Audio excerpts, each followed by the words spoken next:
So last week, it was heavy, right? Last week, we talked about the problem of evil, which, a number of us philosophers think would be better called the problem of suffering.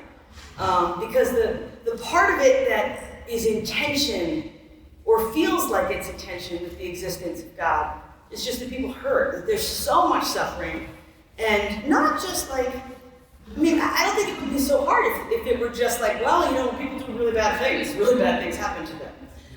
Instead, the problem of suffering is that it seems like nobody is immune, and it seems like people could be doing the right thing and then suffer terribly. So, this week we're going to talk about some Christian responses. Usually I would say some theistic responses, because in philosophy we usually talk about the atheists, the agnostics, and the theists. People who believe there's no God, the people who believe we don't have enough evidence one way or the other, and the people who believe that there is a God. But when it comes to the problem of evil, increasingly, in the last 20 or 30, I'm making that number up, in recent years, there's been a renewed interest in giving specifically Christian responses, which I think is great, right? There's a quotation in this chapter where Eleanor Stump actually says, I think I even mentioned this last week too, very few people are merely theists. There are very few people who believe in the existence of an almighty, all-powerful, all-loving God who created this world, and that's about all that they believe about it.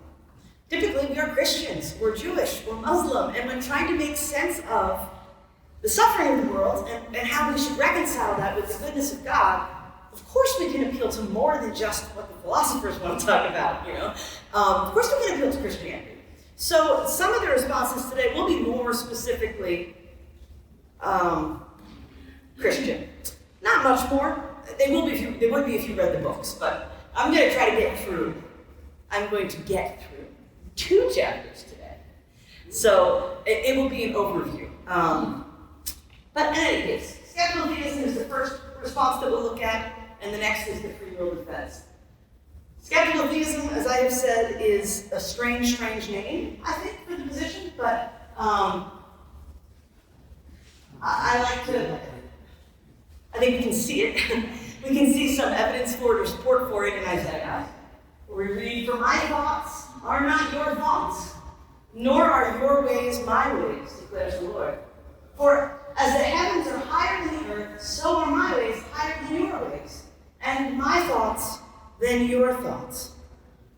So skeptical theism is a response to the problem of evil that really appeals to this, the claim that, look, yeah, there's a lot of suffering, and to us, it looks like a lot of that suffering is meaningless, is gratuitous, is more than is necessary. But who are we before God? Why should we expect to see whatever it is that justifies this suffering to God? Why should we expect that to be transparent to us? This is the basic view that we call skeptical theism, which is, not skeptical. Okay. I wanted to start.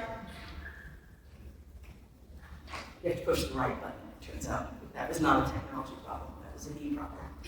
There's a woman named Marilyn Mccord Adams. She's a Christian philosopher. She died actually just a couple of years ago. But in a book that she wrote responding to the problem of suffering, it's called Horrendous Evils and the Goodness of God, she kind of divides the ways that Christians have responded to the problem of evil into a few broad categories. And here's the first one. She calls them total refutations. She says total refutations boldly deny that evils are even prima facie evidence against God's existence, because God's ways are so much higher than ours that we would not expect to be aware of divine reasons for their permission, even if there were any. Skeptical theism is a total refutation. That does not mean that skeptical theists believe they've completely defeated the problem of evil and people should stop writing about it, right? No, it just means that their claim is, look, we don't have to give an explanation in order to be okay with this tension. We don't have to find the explanation because we have really good reason for thinking we wouldn't be in a position to find it. We'll see a little bit more of this. The other kinds of views are defenses and theodicies. The second position that we talk about today, the free will defense, is a defense and kind of a theodicy. What are these? Well, these are attempts to give reasons or to find the reasons, right?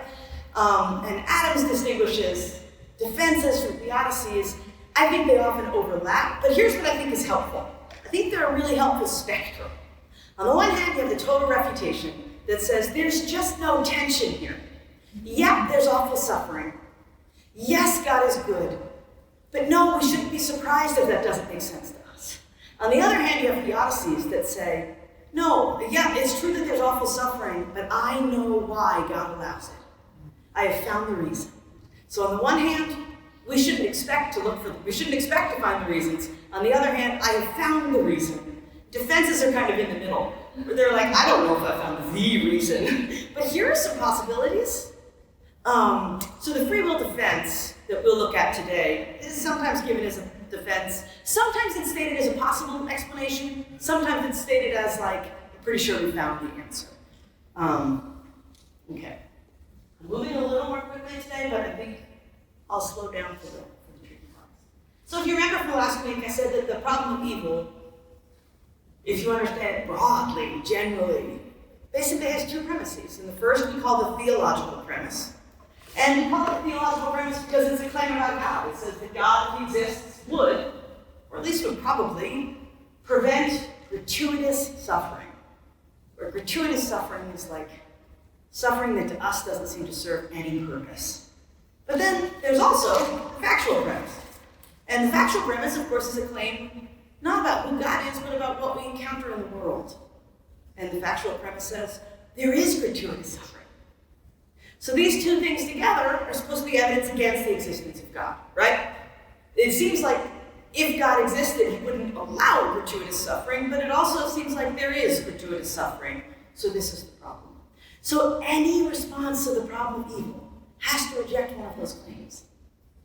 There's no way of accepting both of those claims and saying, nevertheless, I think God exists, without at least having a fair amount of cognitive tension, if not contradiction. If you say probably, you can avoid the contradiction.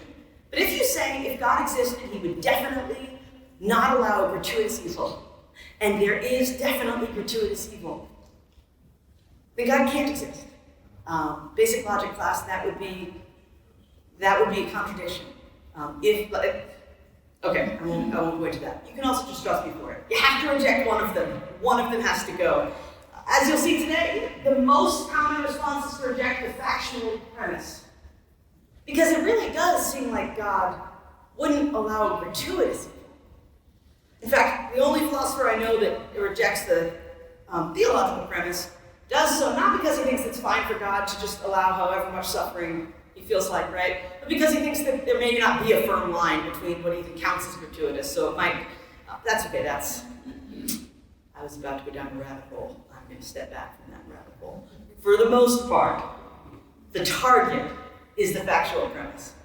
And that doesn't mean saying, so what's the factual premise? The factual premise says that some suffering really is gratuitous. So when the Christian says, no, it isn't, they're not saying, there's not really a lot of suffering in the world. I'm not saying no philosopher has said that. They have. They shouldn't have, right? But what they're saying is, yeah, there's a lot of suffering. Yes, to us it seems gratuitous, but it isn't actually gratuitous. It isn't actually useless evil that serves no purpose. Instead, every instance of suffering, even though we don't see it, is a part of God's redemptive plan. No suffering is gratuitous. All of it is used by God. That's what it means to reject the factual premise. Not to deny suffering, to deny its uselessness, to deny its gratuitousness. So, skeptical theism is one way of doing this, as I said, and here are their basic principles. Now, this is right from a philosophy book. So, a guy named Michael Bergman, who skeptical theism has been getting a lot of attention in the last 10 years. And Michael Bergman has written a lot of it, and this is just kind of him trying to capture the core of it. He says, look, here's the first thesis of skeptical theism. First thing that we all agree on. We just have no good reason for thinking that the possible goods that we know of are representative of the possible goods that there are. And in particular, that are like available to God, that God knows about.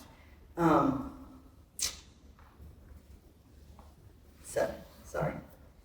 The example, I left my chapter at home with all my underlinings, so that's not going to be on my iPad. The example that I thought of here to try to illustrate this is just a toddler, right? A toddler has a very limited range of goods that they know about, right? Toddlers think that, cookies are good, and snuggles are good, right? Mom and dad are good, toys are good. They have basically pleasure, right? Pleasure and comfort. This is the range of goods that toddlers are really aware of, right? But if you ask your toddler to give up their favorite toy for the good of benevolence, right? Because their friend wants it, and because actually, look, it's hard to give up your favorite thing. But first of all, it's a good thing to do. It's also even good for you.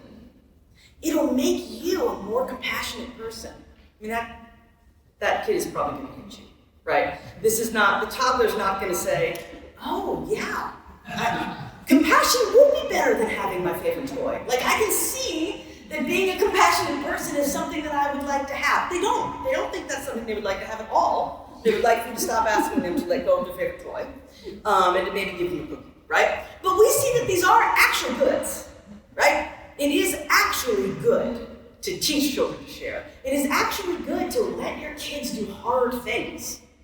It's maybe even good, I think it's good, to let your kids get hurt. Even physically hurt, to learn the limits of their body, right? To learn the limits of their ability. It's good for them, not because we want them to get hurt, but because we as adults see a wider range of good things than they see, right? I think this is just obvious with children. So, we would be lucky if we were like toddlers relative to God. I think we're probably closer to newborns. Anybody who's given or had to hold their newborn while they got a vaccine that you know is good for them, but they don't see any good, right? They don't see this as a good thing. This is like the first time a kid is betrayed by their parents is when they get a shot. You're like, I thought you were a person I could trust. Okay, so this is what the skeptical theist says. We just don't have any good reason for believing that the goods that we're aware of are all of the goods that there are. Even as adults who know of goods like grit and perseverance and charity, even with our much wider range than children, we have no reason to believe that we know the full range, right? And of course, the corollary is true as well.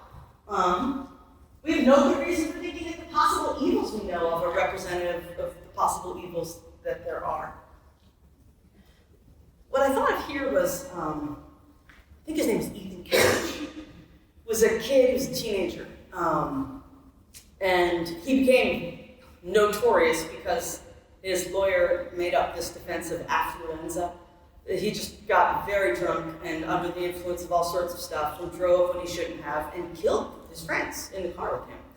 Now, this kid would clearly know, right? Even though he drove while very under the influence, he drove recklessly.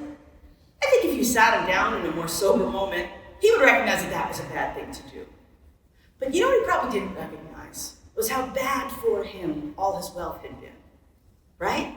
And how bad for him his very permissive upbringing had been, because that was the story that came out. The lawyer was like, look, this kid's parents never said no to anything for any reason. And they were like, no, it's true, we did, right? We just gave him everything and continued to give him everything. He and his mom were arrested. She was trying to get him out of the country so he didn't have to go to prison. So what's the point here? He would not have seen his wealth and comfort as an evil. I'm sure up until it all kind of came crashing down, he probably saw those things as good. But I think that we are right to see them as harm, right? So even among adults sometimes, we don't know all of the things that can harm us, and we just have no good reason to believe. So remember, what's the main question we're looking for here? Why would God allow this kind of suffering, the extent of suffering, the degree of suffering? And we feel like, well, we can't find any reasons. Skeptical theism says, okay, but let's remember where we are and who we are, right? We almost certainly don't know all of the good things in the moral universe, all of the good things that God knows. We almost certainly don't know all of the kinds of harm that God is aware of, right? And finally, we don't know, or we have no good reason to believe that we know, the entailment relations between them. The way that goods and harms are connected to each other. The way that the good of wanting to care for your child can turn into a harm if you don't balance it with some restraint, right? The good of being able to enjoy a good meal, right, can turn into a harm if you don't balance it with occasionally stopping, right? We don't know, or we have no good reason to believe that what we do know about how good things lead to good things and how some good things lead to bad things, these connections between them. We call them entailment relations, but just connections. We have no good reason to believe that we know all of these connections. I mean, honestly, very short version is, we have no good reason to believe that we see anything like the big picture here. Anything like the whole picture. Even after like a lifetime. Because one of our lifetimes, relative to God, our mature adulthood, relative to the mind of God, it's just not. We don't approach his degree of wisdom and knowledge and understanding. So, this is the core of skeptical theism. And it's important to know that if they're not claiming that like we can be certain we don't know these things. They're just saying, what would the reasons be that we do know them? What's the evidence here? So if you want to be in a position where you say, I can't find the reasons, and honestly, I'm the kind of person that would find them if they were there. Where's your evidence that you would be the kind of person that would find them? So, that's on the next slide. But basically, skeptical theism responds to the factual premise. I said this without the slide earlier. But where the factual premise says some actual instances of suffering are or seem to be gratuitous, skeptical theism says we just have no good reason for believing that to be true. We just don't have enough evidence.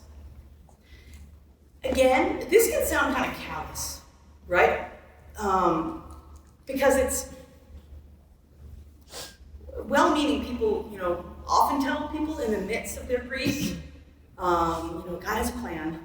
And it's true. I believe it's true. I do believe it's true, right? I was actually Duncan Smith. I was sort of trash talking the tapestry analogy last week, but I actually love that analogy. It's not the analogy I oppose. We just have to be careful when we give it, right? When a person is grieving, saying to them, I'm sure there's a reason, is so hurtful. It can be hurtful even when it's well-meaning. Because from our perspective, even just thinking that there could be a reason why it would be okay for this awful thing to happen to you can hurt. And I think that's because ultimately, it's not okay. I mean, we live in a fallen world. It's okay in terms of I trust God's wisdom. But that doesn't make it good, right? Creation is fallen. And every time we suffer, there's a sense in which that's not good. It's not, we were created for union with God, not this finite world with suffering. Okay, so what is skeptical theism? They just say, look, we don't have the evidence to declare this suffering gratuitous. There's a guy named Stephen Wykstrom, who I think really likes puns because his paper is full of them, but it comes up all the time. It is probably the most famous statement of this response to the problem. And he comes up with this principle. He calls the principle cornea, conditions of reasonable epistemic access. And what cornea says basically is, look, if you are going to go, if you're going to make this move from, I don't see it, to, it's not there, you need to have reasonable epistemic access. What does that mean? Well, epistemic means pertaining to knowledge. Epistemology is the study of knowledge. So, reasonable epistemic access means you need to be in a position where you should expect to have found it if it was there and you were looking. Right? So how many, I'm sorry, but I will say that I'm married to a person who's learned not to ask me this question, but early in the marriage it would come up, open the fridge, where's the milk? I mean, it's in the fridge, right? You just have to move stuff around. Or it's not in the fridge. But if a person came and opened your refrigerator and just said, there's no milk, right? Quick peek in the fridge. This is the kind of thing that children do, right? Take a quick peek. We're out of milk. did you try moving things around? And they go and they move the orange juice. Oh, there's the milk. It's like right behind the orange juice, right? Because they declared that there was no milk, having not seen the milk without looking for it, right? On the contrary, if I came into my own kitchen and I took every item out of my refrigerator, every item, right? Maybe even made a little list, and I checked things off, and an hour later, the fridge is spotless, everything on the counter is organized, and I just cannot find milk. At that point, it's totally reasonable for me to decide that there isn't actually any milk in the refrigerator. But this is the difference. Opening the fridge and declaring that there's no milk, and actually like getting in there. The example I use in the book is, suppose that I said to you, that I had a 400-year-old oak tree on my property. 400-year-old oak tree. And that it was massive. And that it was beautiful. Maybe I'm kind of bragging about the oak tree, and you're starting to think that I'm exaggerating, and you're not really sure it's there. So you drive by my house, and you don't see this 400-year-old oak tree. And you go on and you decide, there isn't any 400-year-old oak tree in your yard, right? She was lying. There's no tree there.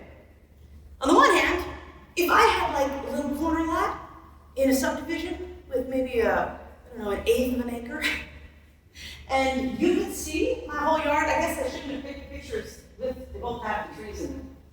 But if you drive by and you can see my whole yard and there's no oak tree there, it's reasonable of you to conclude that there's no oak tree on my yard.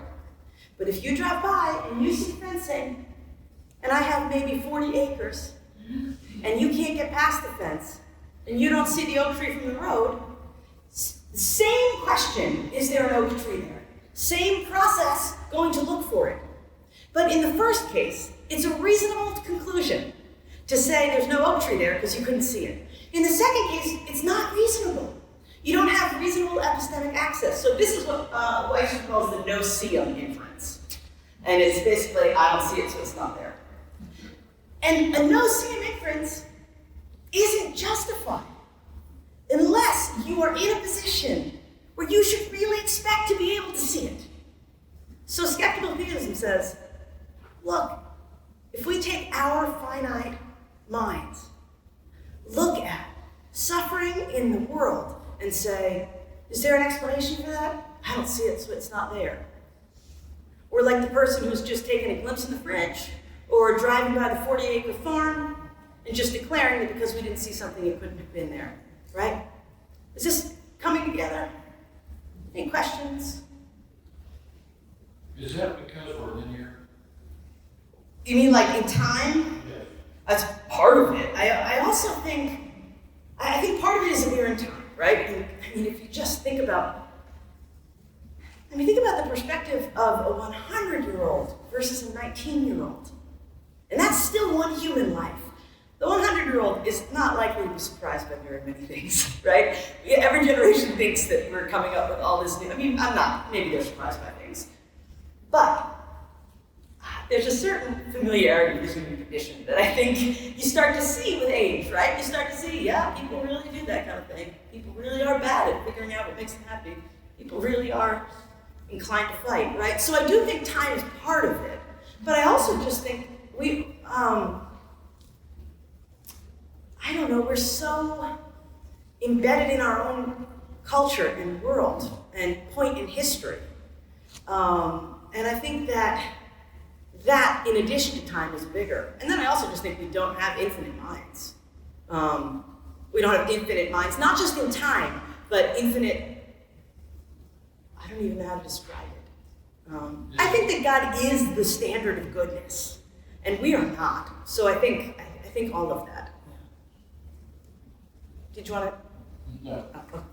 Well, so that. I'm not going to log you down.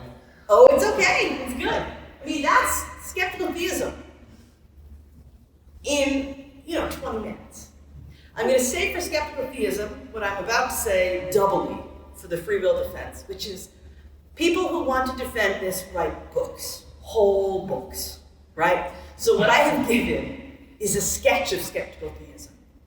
If you have questions and you feel like there's a lot that wasn't talked about, you're right? This is the beginning. What I'm trying to do is show some of the ways. Remember, the point of the book, for me, the reason I wanted to write the book was because there's this massive gap between Christians and Christian philosophers, where they're for some reason not talking to each other as much as they should be.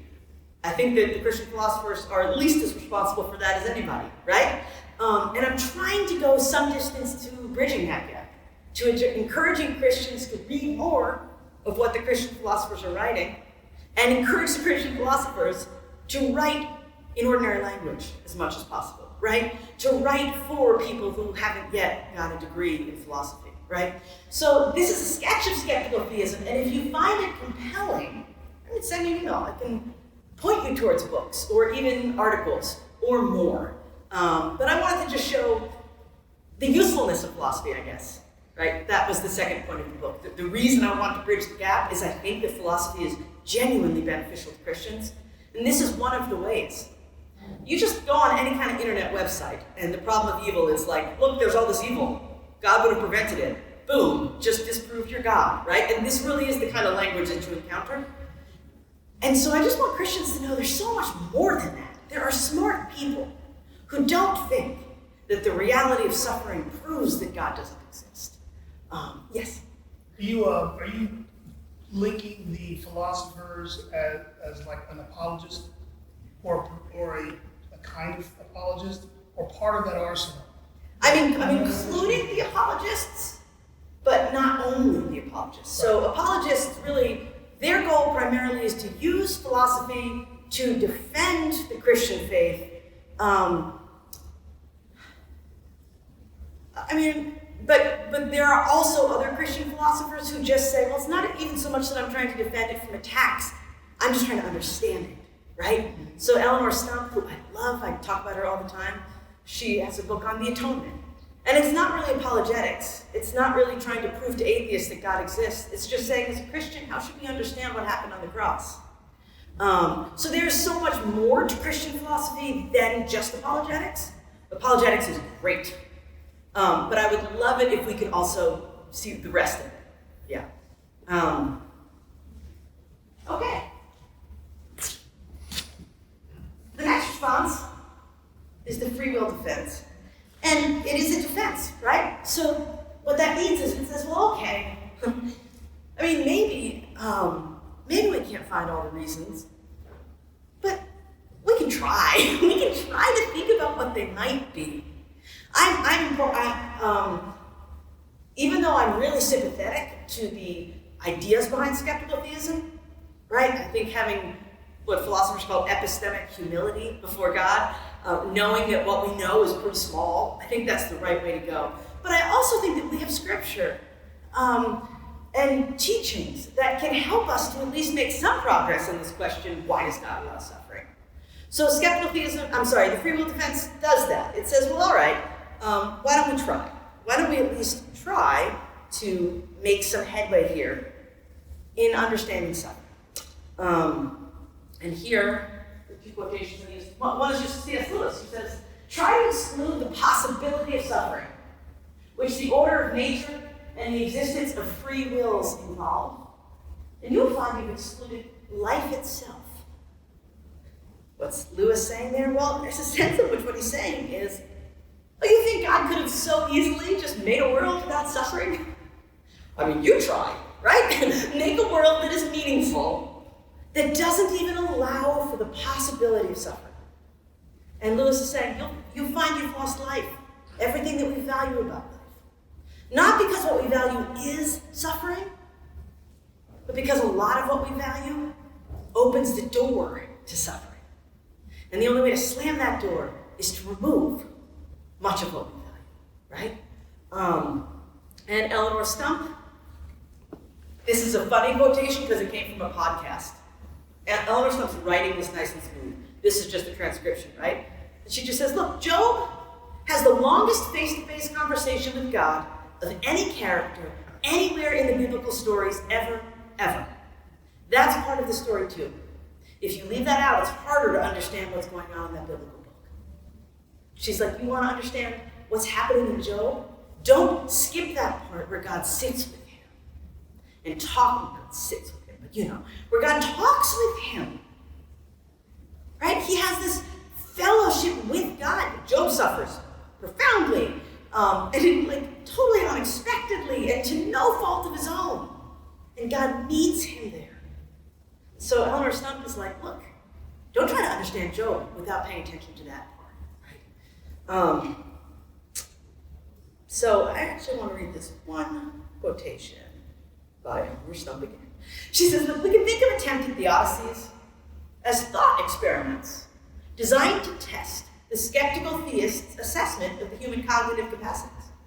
If, in fact, all attempted theodicies should turn out to be demonstrable failures, then the skeptical theist may consider that the demonstrated lack of success of theodicies is grist for his mill.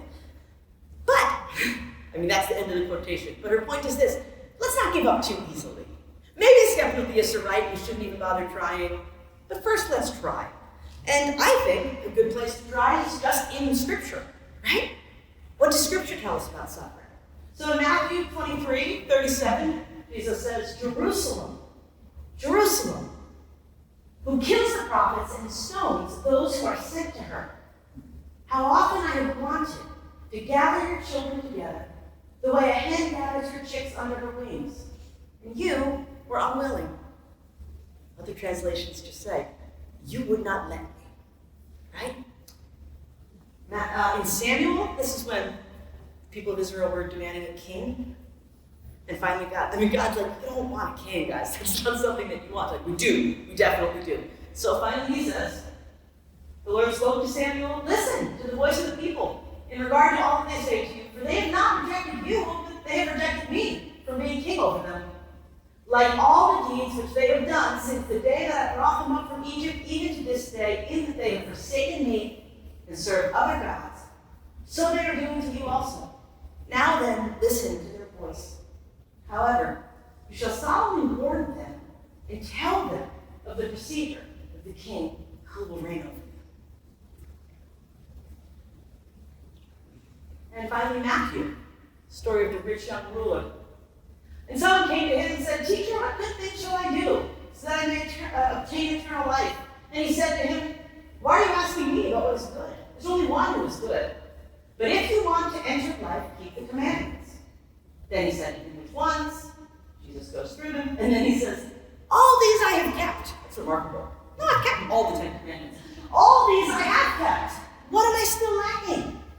Jesus said to him, if you want to be complete, go and sell your possessions and give to the poor, and you will have treasure in heaven. And come, follow me.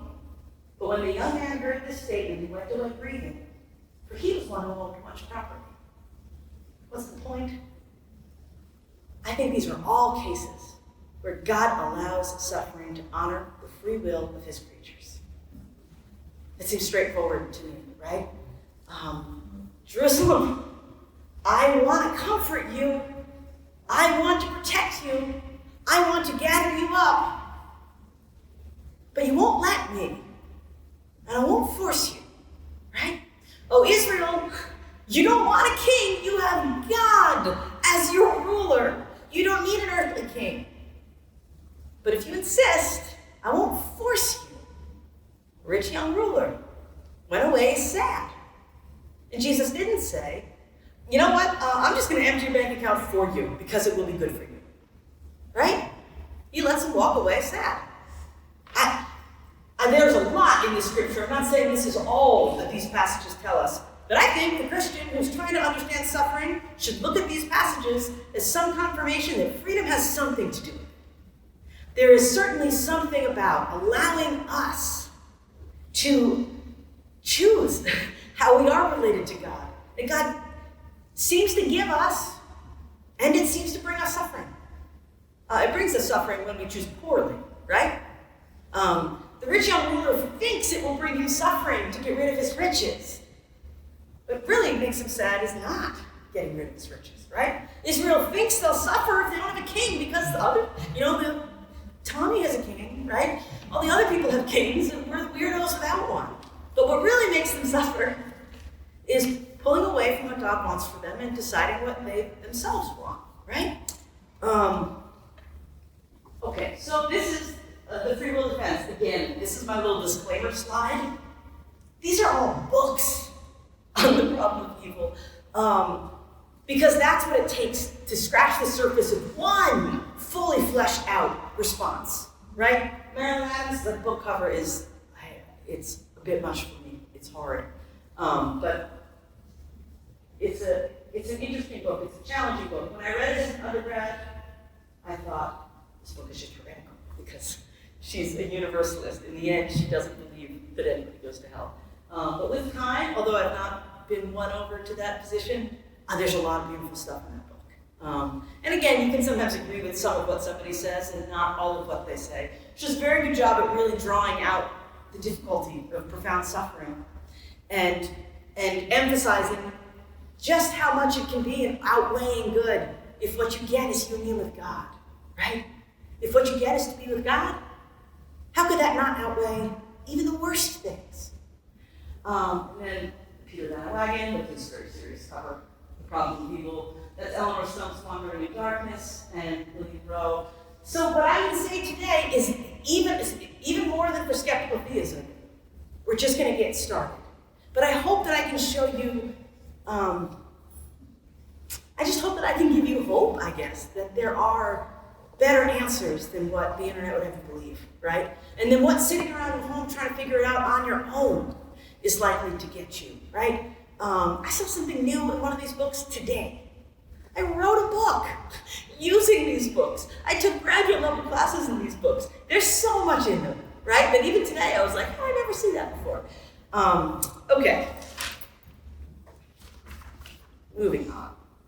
Oh, so, quick apology to Susanna. Here's what happened. I was writing this book, and 10 chapters in, I'm just so tired of making up names. And I guess I was feeling a little silly. So I just stole 2 names from our church community for one of my dialogues.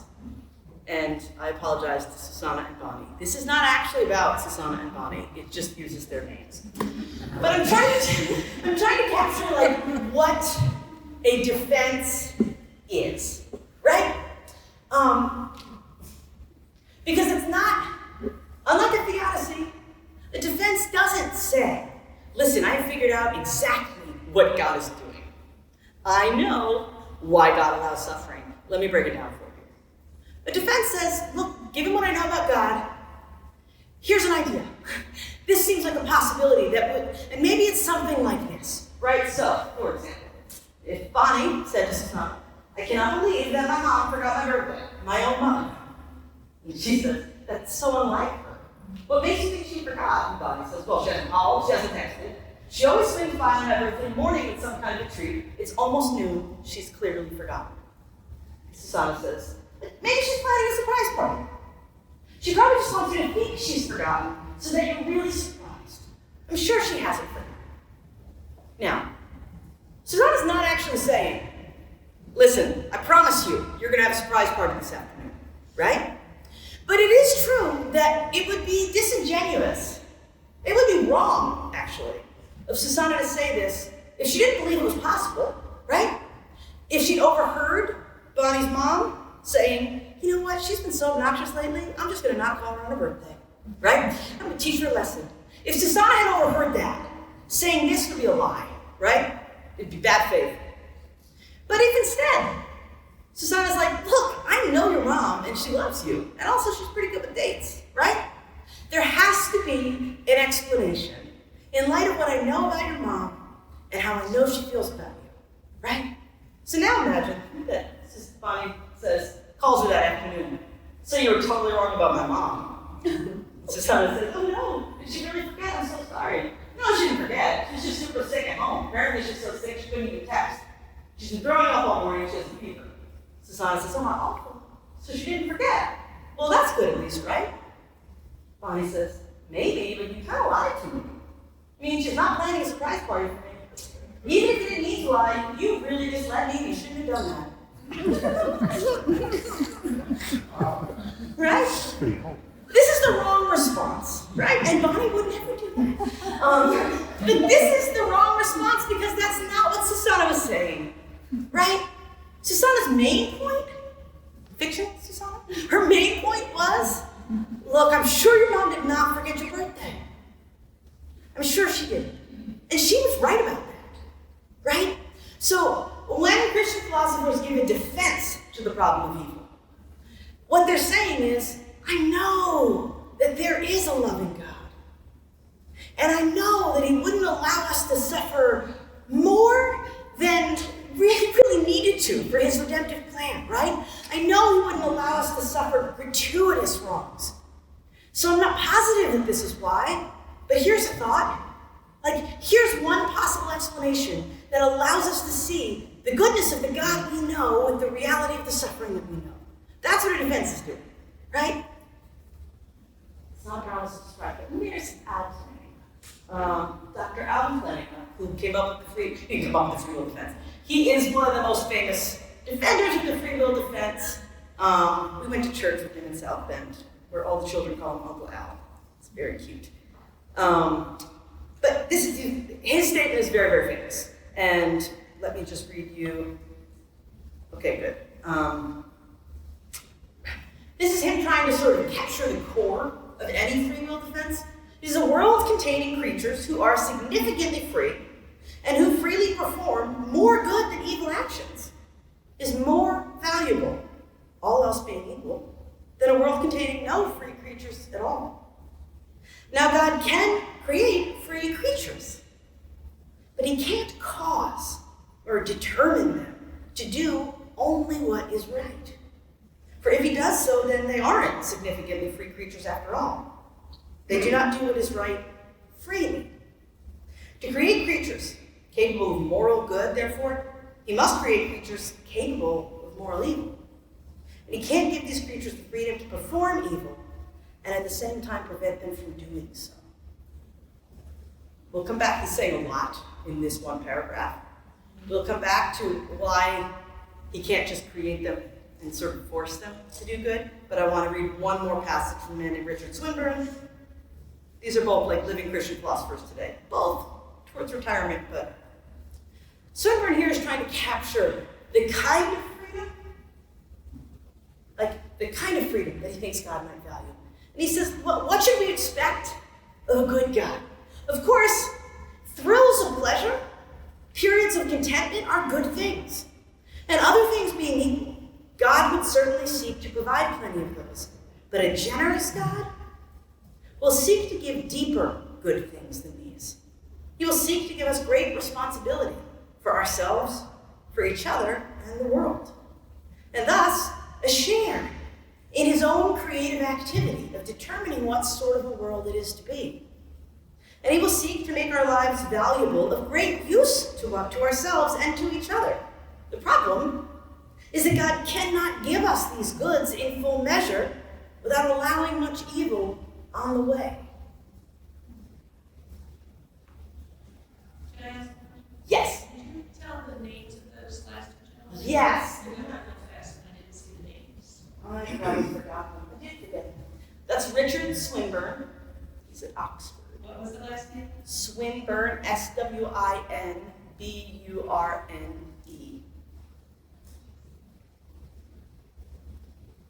And this is Alvin Plantinga, like planting with an A at the end.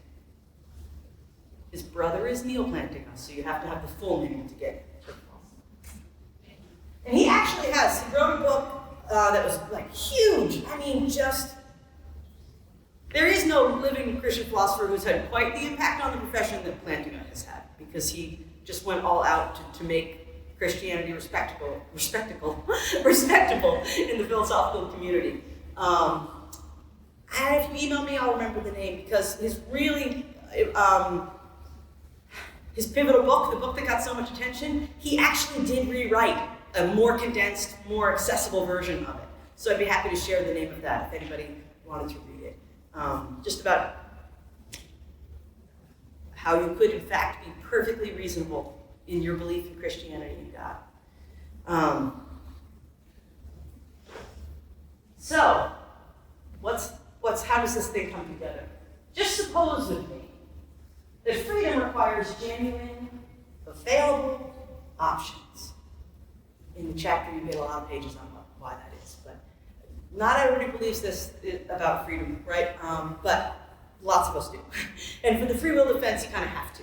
Where that means that for you to act freely, and what the term the philosophers use is, You have to have had the ability to have done otherwise, right? So you did something, but you could have done something else. Let's just suppose that freedom requires that.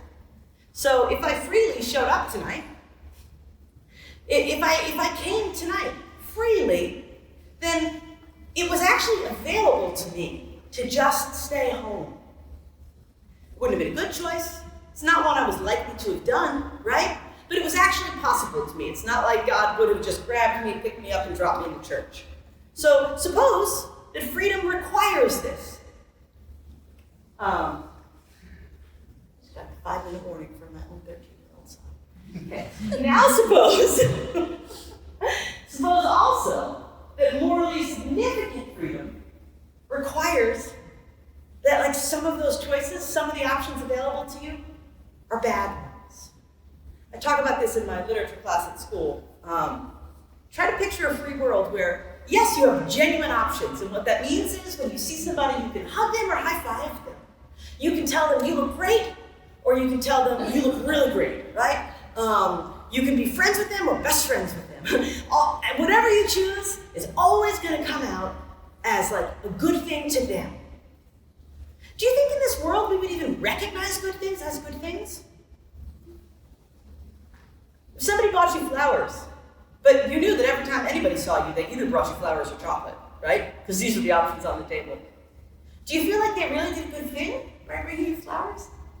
I mean, I don't know. A lot of philosophers, myself included, think our very ability to praise and blame people requires that they were able to not do that thing that I want to praise or blame them for, right? If I'm going to blame you for something, I better believe that you could have not done it. Otherwise, what am I doing?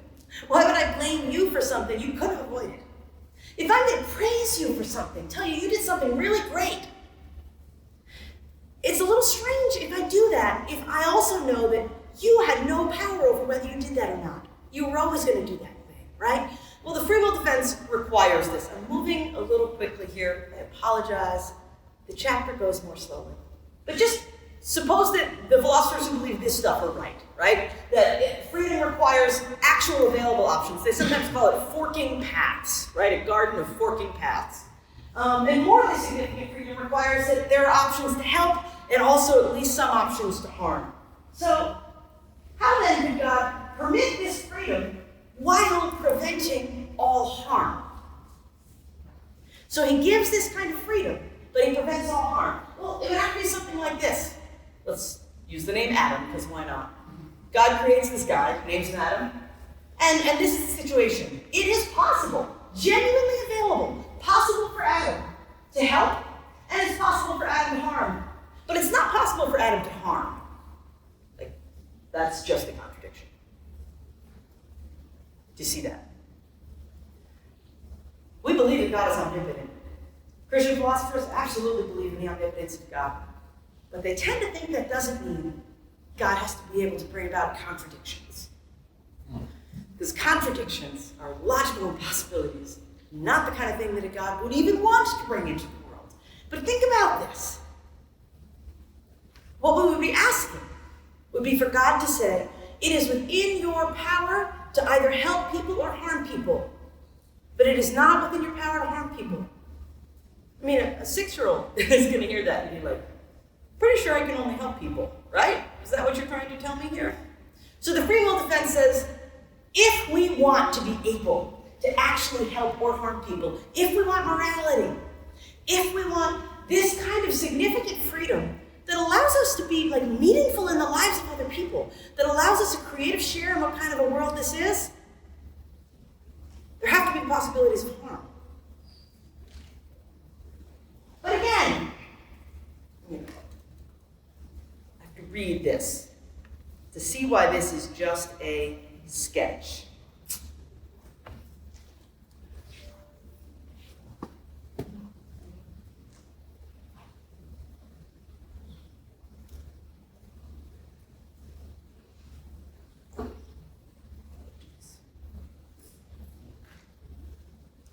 No, I guess I won't. Sorry. I'll just move on.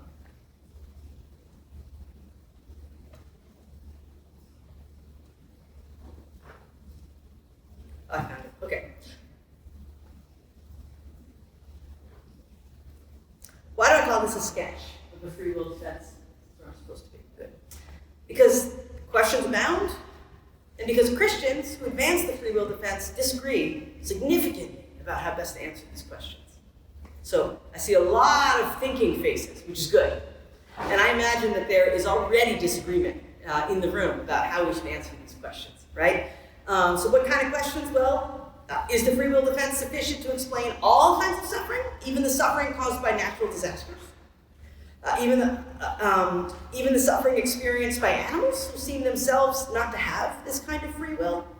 Is it, if it is sufficient, what makes it so? How is human freedom related to these kinds of things? If it's not, are there alternative defenses? And in response to these questions, as I said, philosophers write books or very long articles. So what I'm giving here is a big picture approach. And if you feel like, well, wait a second, I don't feel like this makes sense of earthquakes, right? You're not alone there, right? What you have to do is read. There's more, or find podcasts. There are also podcasts and YouTube channels. But I do want to use tiny bit of time. I want to cover two more quick questions. First, like how exactly is this a response to the philosophical problem of evil? And second, what's so great about free will? If you can't have it without suffering, are we sure that we really need it, right? And in response to how is it a response, like skeptical theism, it's just a rejection of the factual premise. Like skeptical theism, it says, even though it seems like it is, no suffering is actually gratuitous. No suffering is actually. All of it is a part of God's redemptive plan. All of it is used in God's redemptive plan.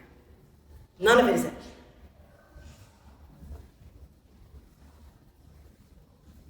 But if it's true that every instance of suffering is somehow outweighed by some kind of a good, right? If none of it is gratuitous, that means that all of it is somehow outweighed by some kind of a good that makes up for it. So then the question is like, how? And in particular, there's some disagreement here. So as I wrote here up to this point, I've explained this kind of outweighing business where the benefits that are earned from the suffering kind of come to the person who was the sufferer, right? So if you have to share, you become a more compassionate person. And if you have to do hard things, you develop grit and the good of perseverance. So one question that philosophers disagree about is, does God have to do this? Does it have to be that every instance of suffering is outweighed in the life of that person who suffered? Or does God just kind of have to balance the scales globally, right? And the truth is, philosophers disagree here, depends who you ask. So the two guys on the end believe, no, it just has to be a on the whole kind of balancing. And the women in the middle say, no, I don't think that's what God would do. No, I think that if God allows you to suffer awful things for the sake of something, God has to outweigh that in your life. Not necessarily in this lifetime, though, right? And what could God possibly offer that would outweigh the kind of suffering we encounter in this world? The answer that, that really all of them give, but especially the women in the middle, the God himself. She says, so in her book, Wandering in Darkness, which is magnificent, but also I think like 600 pages long, she goes through the stories of Job and Mary Magdalene and a number of characters from the Bible. She goes through their stories of suffering. And she says, I ask how anyone can justify God's allowing such suffering. The answer is that this appalling suffering is the best or only means in the circumstances for the sufferer to have what he himself cares about. Let's say that again. Why would God allow this suffering? It's the only way available for the sufferer to get what the sufferer wants. But, as every parent knows, we don't always really know what it is that we actually want, right? The kid who is demanding to stay up often really, what they really want is to feel better. And what that means is they need to go to bed, right? So what is it that the sufferer wants? The answer is the same for everybody. It really is God. Union with God, communion with God, to be in the presence of God, to be in right relationship with God. And if you don't know that that's what you want, it doesn't make it false. It is what you actually want, because it's what you were created for. So at this point in the podcast guy was like, oh, okay, so suffering makes us vulnerable, and it makes us need God. And she says, no, we were already vulnerable. We already needed God. Suffering opens our eyes to that fact, right? It's not that suffering makes us need God. It's that suffering lets us see that we need God. Lets us see how vulnerable we are. But I want to end on these 2 quotes. She's just, part of what I think she rightfully says here is, let's be careful not to misconstrue this. And this is from the podcast again, I think. She says, if you think that the point of suffering is character formation, then here's what you're saying to Job. Hey, Job, I'll take all your kids and kill them all. Don't worry, I'm going to trade you for something for this. Here's what I'm going to trade you for. You'll have a much better character than you otherwise would. Any decent person would say, keep your stupid character formation. Let me keep the kids. It's important to understand that suffering has got a lot more human detail, a lot more human complexity to it than something as simple as intrinsic, individual, valuable characteristics of a person. She's like, don't get me wrong. I'm not saying God lets us suffer because it's like medicine and it's good for character formation. No, she says, if you want to understand Job's suffering, you need to understand Job's whole life. If you want to understand your suffering, you need to understand the whole story, because there are details in everybody's story. And the answer is always that what you need is union with God. And that suffering shows that to you and opens the door for you to pursue him, right? But not just for character formation. Just Job, this is the longer passage. Job is the most sustained face-to-face conversation between God and a human person recorded in the biblical narratives. Samson fulfills his mission and draws near to God when he does so. Abraham becomes the father of a whole people and also the father of faith. And Mary's act of adoration in anointing Jesus is so striking and great-hearted that she becomes emblematic in Christian thought for it. One of my favorite verses in Scripture is when Jesus says, look, people are going to tell this story forever. And I think, oh, I just confirmed that. Every time you read it, you confirm what Jesus said. Every time. Right? So this is what she's saying. She's like, if you want to understand suffering, you need to understand the person's relationship to God. Not just like making better characters.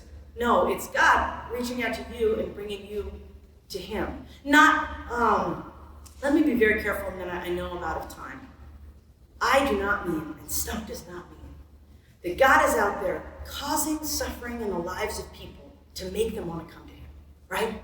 That's not, and I'm a little worried that maybe that's what I accidentally sounded like for the last couple of minutes. That's not what I mean. What I mean is this.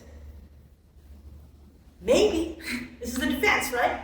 Maybe we have the suffering we have in this world because God sees the value of free human creatures, right? And you can't have free will without suffering. But because he's a loving God, maybe he meets every sufferer in their suffering and offers, as an outweighing good for the suffering, his own presence. Not that God is going to strike people with cancer to show them that they should trust God. That's not what any of us are trying to say here. But that given the fallen world, given that there has to be suffering if we're going to have freedom, to make up for that, God gives us himself. So that's the free will defense so far. Senator Plain, the problem of evil says the prevalence of evil in the world makes it either logically impossible or at least very unlikely that God exists. And skeptical theism and the free will defense both say, I don't think so. I think we can make sense of a loving God, even given the suffering that there is in this world. So next week, we'll look at a different kind of evil. Not just suffering, but the idea that maybe some things are actually contrary to how they should be.